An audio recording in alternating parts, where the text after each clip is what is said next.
Hi, welcome back to Look Ma No Hands. My name is Linda, and this is a program where I talk about what I'm wearing, what I'm stitching, what I'm reading, what I'm watching, and every once in a while I'll throw in my favorite segment called Fancy Footwork, where I show you how I have adapted everyday activities to be able to do them with my feet since I was born without arms.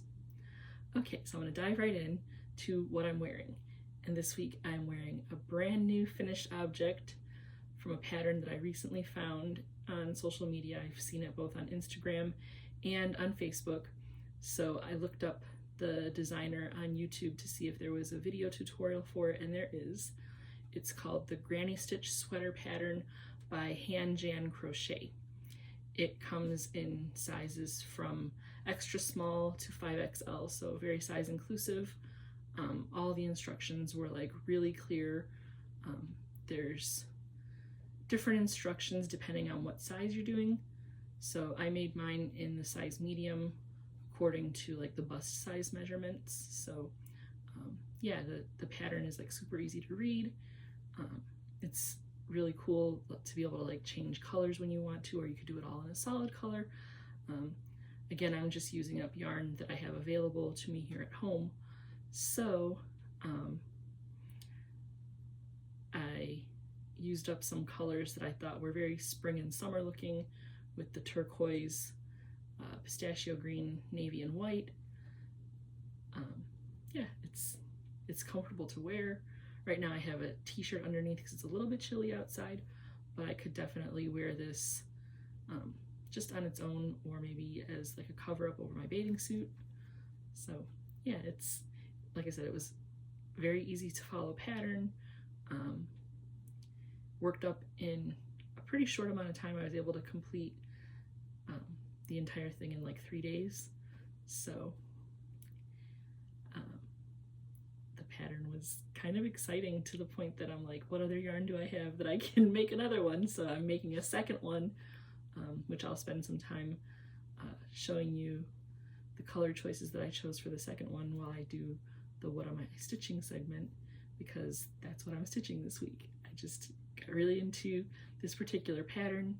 I have lots of yarn in various colors and fiber contents that would be perfect for this sweater, so I'm gonna have a lot of granny stitch sweaters from this design. Yeah, it's just a fun, cute little thing, and I enjoy the granny stitch, so excited about this one. So this week I'm stitching another sweater for the granny stitch pattern from HanJan Crochet, and like I said, I really enjoy this pattern. It was a lot of fun to work with, very easy to read the pattern, very clear instructions in the video tutorial, so decided to make a second one. The one I'm wearing now is a little bit more for spring and summer because it's a cotton acrylic blend, and the one that I'm working on now would definitely be more for late fall and winter because it's made with a wool yarn. So that's what I'm going to be stitching this week. And I have a slightly different camera angle that I'm working with for the close-up. But yeah, it was a very easy pattern for me. I like the granny stitch. It's an easy stitch to work with for me. I know there's a lot of people that don't like it. This particular pattern is worked in the round, starting with the neckline, as most granny stitch garments do.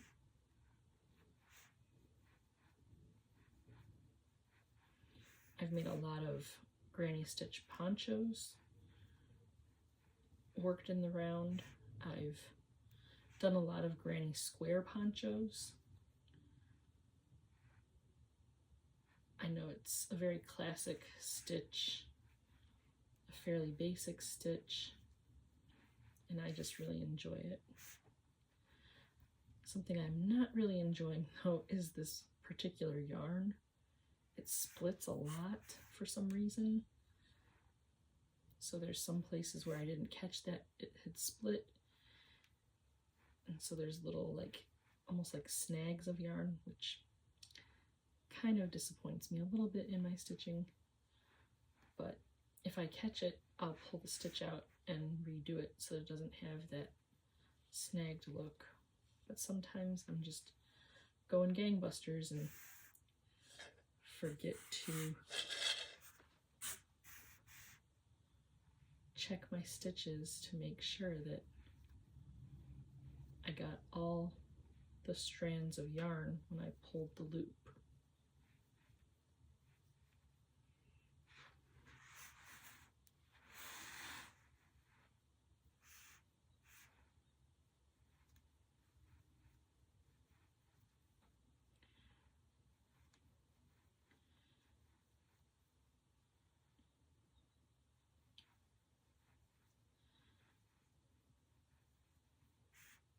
I didn't grab myself a pair of scissors when I finish this round.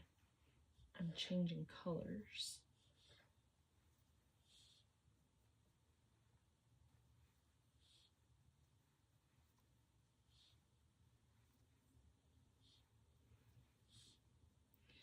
I'm gonna reach over here and get my yarn closer.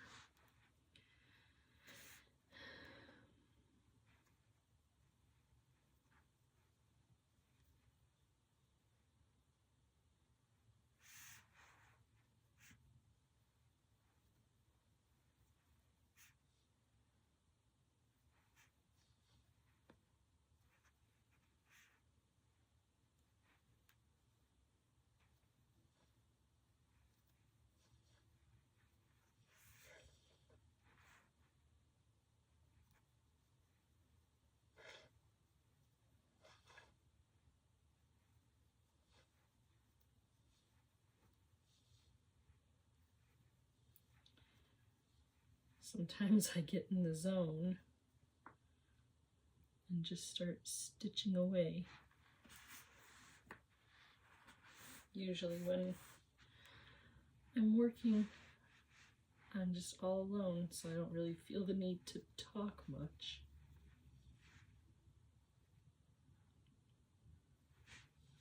And right now I know I've got the camera rolling and I need to be maybe telling some stories or something.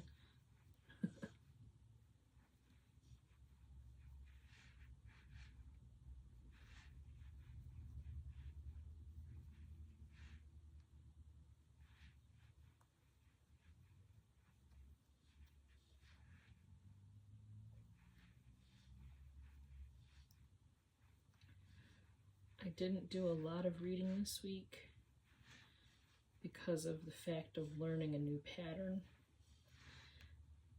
I had to kind of focus on what I was doing so that I was sure to get the pattern correct. And I guess I could have gone back and forth between reading the pattern and listening to my audiobook, but I did not do that. So I'm only about halfway through the book I'm reading right now.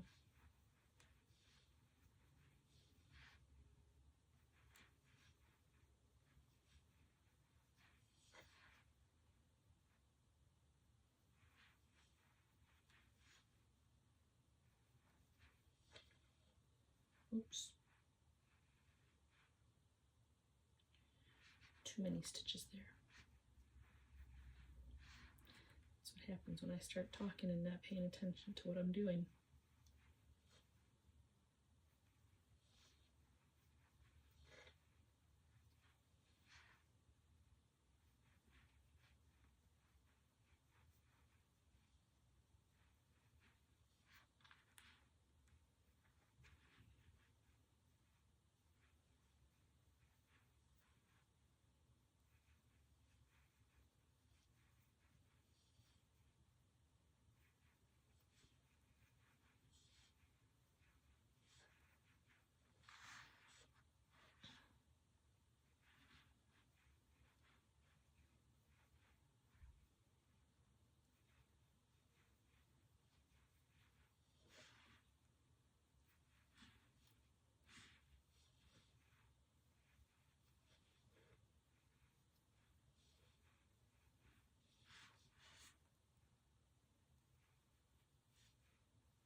as always, since I'm working from a pattern, I will share the information where I found the pattern. There is a blog post for HanJan Crochet and a YouTube channel, so I'll share the information of both sources in case you prefer one over the other.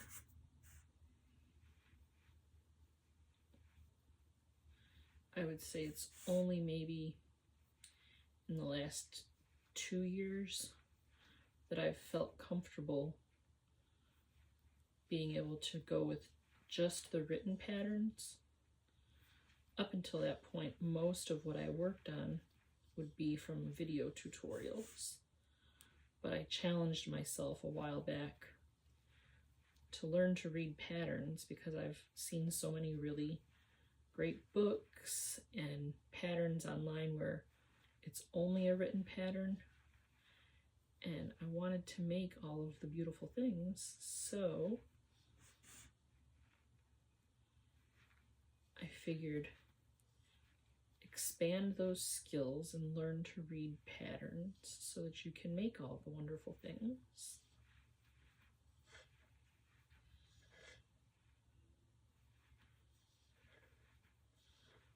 I do always love, though, when a pattern is both in written form and then also has a video tutorial companion, because sometimes I read the pattern and I don't really understand it. So when that happens, the video definitely comes in handy.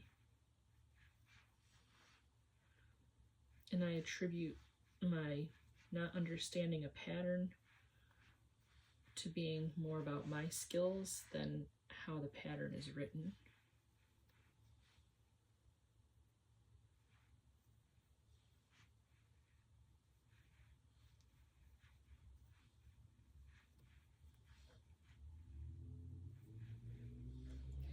And usually that assumption is confirmed when I go to the video and see it done. Then I can process it a little bit better and go, oh, now I see where I made the mistake. It was me, not the pattern designer.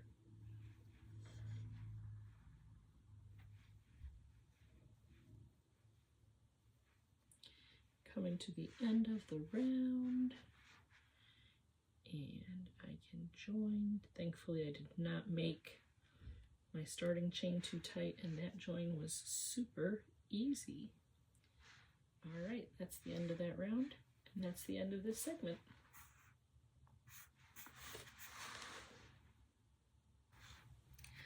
I didn't do a lot of reading this week, but at the early part of the week, I got about halfway through my current book, which is The Map of Days by Ransom. It is the next book in the series, Miss Peregrine's Home for Peculiar Children. I'm going to say it again, I'm going to sound like a broken record, but I very much enjoy this particular series, and thankfully it's not a new series, so as soon as I finish one book, I can go ahead and check out the next one and get started on that one. So I'm doing just that. I'm a little nervous because I've already checked to what's going to be the final book of the series, and my library does not have it in audio, and I haven't checked yet to see if they have it in either an ebook form or in print form. Fingers crossed, toes crossed, everything crossed that I can get the final book, because I would be super disappointed if I got all the way to the end and couldn't finish it. So I guess worst case scenario, I go to Amazon and buy the book, which I don't really want to do because I am passionate about using the library, because once I've read a book, unless it's something that like I personally know the author or whatever, I don't want to keep it around. It's just one more thing to like collect.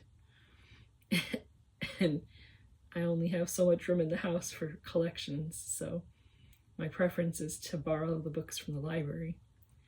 But a girl's got to do what a girl's got to do, right?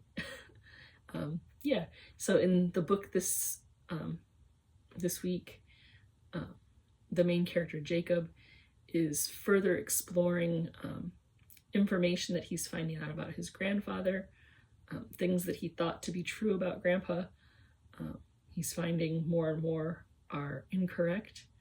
So yeah, he's definitely, his world is kind of being rocked a little bit. His friends are hanging out with him in his realm, and some of the antics that take place when his friends are trying to adjust to the world of normals, as they call it. Yeah, it's pretty exciting. Like the movie that happens in my brain as I'm reading. It's a lot of fun. I would definitely compare this book, or this book series, if you're a fan of Umbrella Academy. You'll, on Netflix, the program on Netflix, you will really enjoy reading Miss Peregrine's Home for Peculiar Children and all the subsequent books of the series. I definitely see a lot of similarities in the two stories, with like characters who are not fully human or have like superpowers. So yeah, if you're a fan of Umbrella Academy, then you'll definitely be a fan of this particular book series. I've definitely been enjoying it. Like I said, as soon as I finish one, I gotta run out and get the next one. So yeah, let me know if you picked up a copy of it and started reading it. Let me know what you think about it. It's not a new book. I think it was published in like 2013. So I've been enjoying it. It's been fun to read this one. So let me know what you're reading, and maybe I will try and snag a copy of what's on your nightstand in terms of the books you're enjoying. All right. This week I've been watching, of course, my daily dose of General Hospital. Have all my favorite characters happening right now. Storylines evolving that I'm very excited about.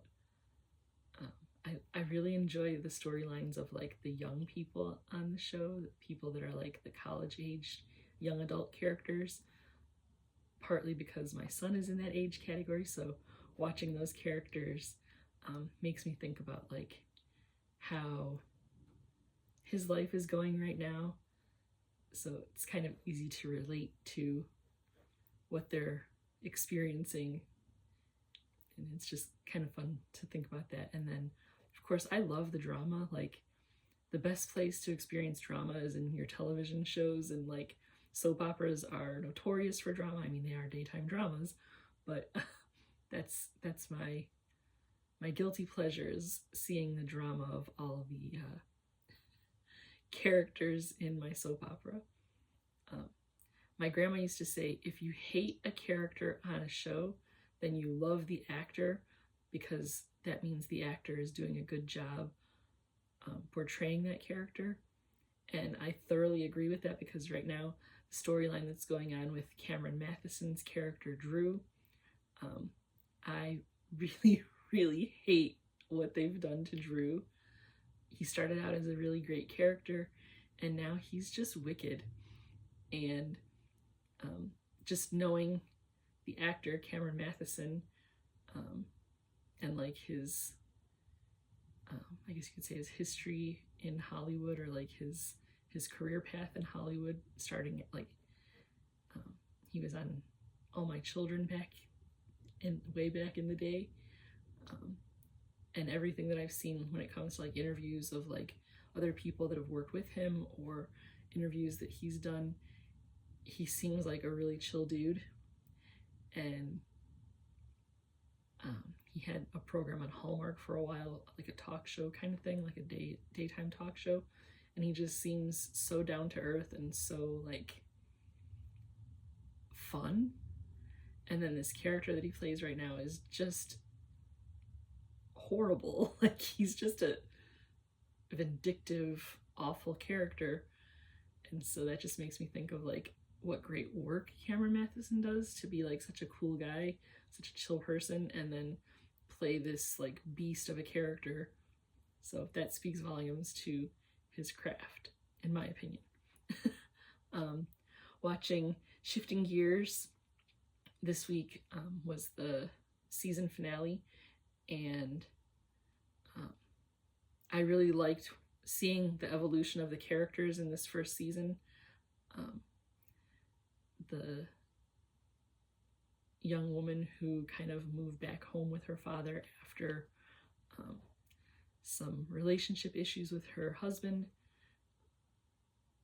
I feel like, I don't know if this is the right word, but I'm going to use it anyway, kind of proud of this character for kind of standing up for herself and making a decision in her relationship in which she prioritized herself. Maybe it's just me being, you know, like an independent woman kind of thing, but seeing that character kind of take a stand and say, this is what I need right now for me. And I mean, for the kids too, but prioritizing herself. Sometimes I think parents, and I'm not even going to say moms, I'm going to say parents put themselves on a back burner to do what they think is in the best interest of their children. But I've started kind of thinking about how when you're on the airplane and they say put your own mask on, own oxygen mask on first in the event of an emergency, it makes sense. Like if something happens to you, you can't help others. So that definitely comes into play in this show. She kind of has to take care of herself in order to be able to take care of the kids. So that's my take, my hot take on Shifting Gears this week. And I look forward, hopefully they'll be having a second season, because it was a fun show this season. This first season of it was pretty cool. Thursday night lineup this week. I missed my Thursday night shows, so I will definitely be taking the time to tune into them at some point so that I can get caught up. But I very much enjoy watching 911, Dr. Odyssey, and Grey's Anatomy. Like I said, I've been a longtime fan pretty much since the very beginning of the series, so got to get caught up on this week's episodes. Tim and I decided to watch a program on Netflix called Temptation Island. It's a reality series in which 4 different couples have come on, and why you would choose to do this is beyond me, but they're having like issues in their relationship, and so they thought it would be a good idea to come on this program in which they get to explore other relationships with people, with contestants, I guess you could say, that come on the show with the sole purpose to tempt them and test their long-term relationships. We have been watching it, kind of trying to guess which couples are going to come out victorious with one another and which ones will have relationships that collapse. Some episodes were like, oh, it's going to be this one and that one that will be okay. And then we're like, oh, maybe not. Maybe we were wrong. But it's been a fun show to watch. Again, I like drama, just not in my own personal life. So watching reality TV and television dramas are my jam. Like, I don't know, it's fun to see drama play out. I don't know, maybe I shouldn't say fun to see, because these reality series, sometimes it seems like you're kind of playing with fire. Like it's supposed to be unscripted, but I know that like production kind of like manipulates the storylines to get the results that they want, because they know that drama sells and all that good stuff. So I'm probably contributing to like the collapse of society by watching this show, but like I said, it's fun. I like it, so I'm gonna I'm gonna keep watching. Another show that I picked up to finish off, I think it's the final season, Umbrella Academy on Netflix. I've watched all the previous seasons, and the current season started up several weeks ago, maybe even like a couple months ago, and I just haven't gotten around to watching it, so I'm doing that now, getting caught up on Umbrella Academy. I think I might have picked up on watching it the other day a little too late at night because I was like, it's picked up kind of slow for the new season, or maybe I've just had too much time between the last season and this season, but it's fun to get back in with the characters that I've come to be a little bit fond of. There's a lot of humor. It's a little bit dark, but yeah, it's just a fun show to watch if you're into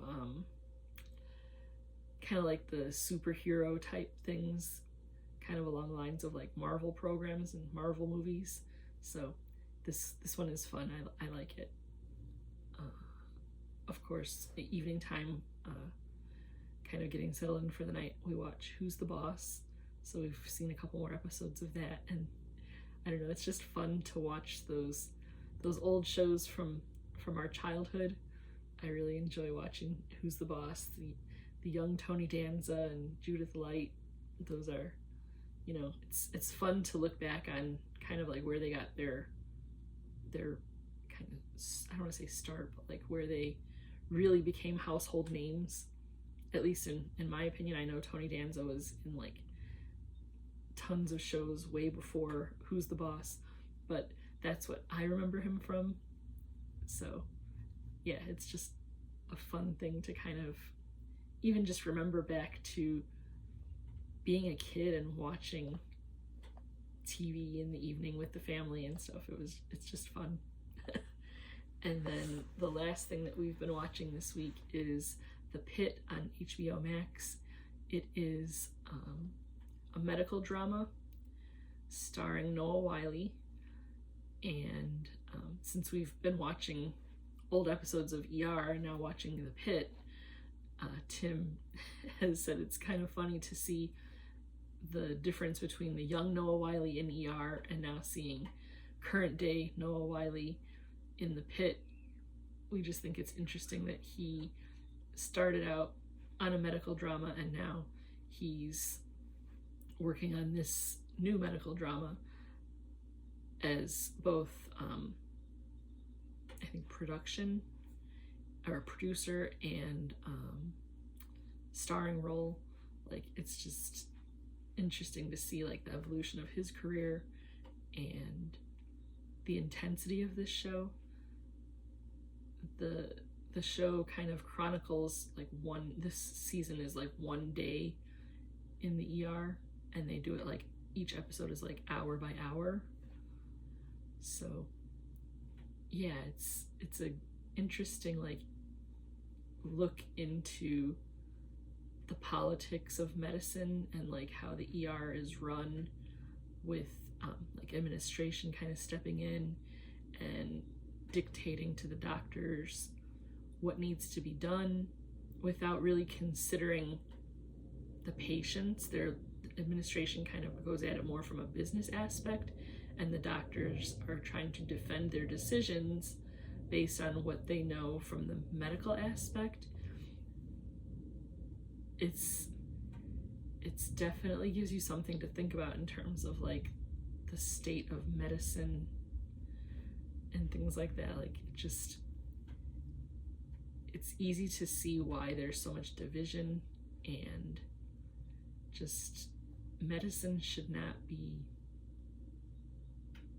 driven by money. Like, it should be about the care of the patients. Like in the show, obviously it's dramatized and things like that, so some things probably get kind of inflated for the effects of drama, but just from personal experiences, sometimes I know that things can kind of get derailed because there's that constant battle between the business side of things and the medical side of things, the medicine of it.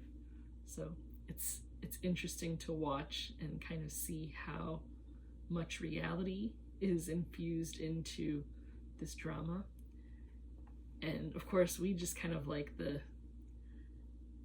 I don't want to say gore, but like the intensity, I guess, of some of the things that they portray in the show in terms of like procedures and care that happen.